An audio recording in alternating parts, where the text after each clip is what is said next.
It was common for the apostles to see Jesus pray. It was not something uncommon.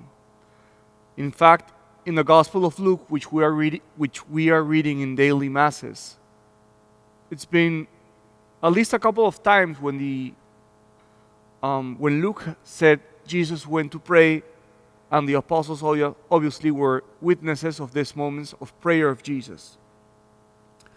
But today is the first time that the apostles ask Jesus to teach them how to pray. It's the first time that we see this. And Jesus will teach them the prayer that we know as Our Father. It is true that the version of Luke is different than the version of Matthew. Today we have listened to a more simplified version where there are only 5 petitions. In the version of Matthew, there are 7 petitions. But there are common elements between the version of Matthew and the version of Luke. And today I want to look at one of the common elements.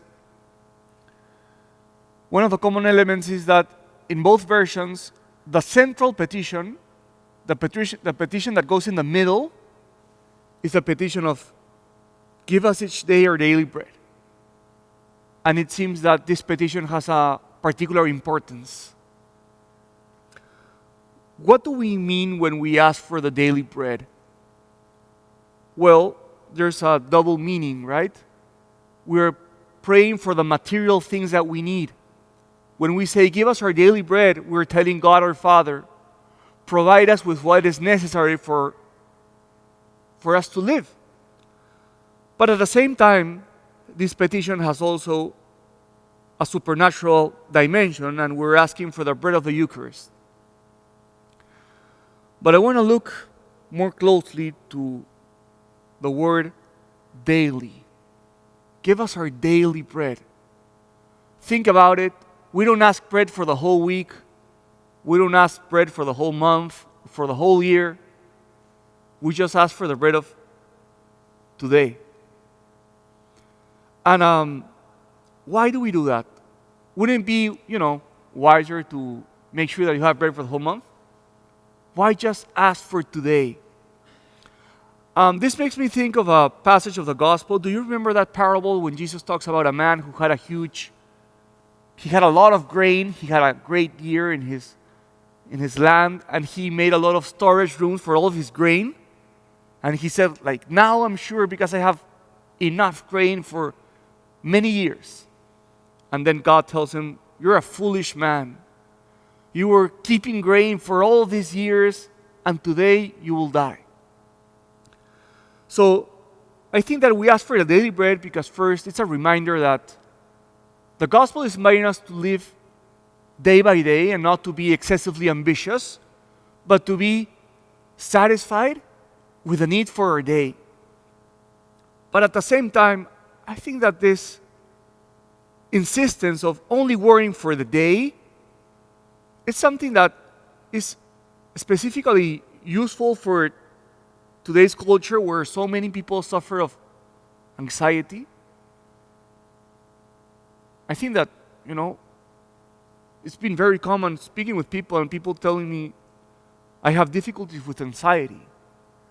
And it seems like anxiety is fear for the future, uncertainty of the future, not knowing what's going to happen tomorrow or next month.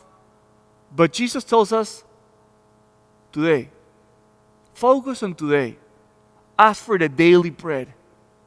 This doesn't mean that we're not going to worry, we're not going to do some plans for the future, but it means that our main concern should be for today.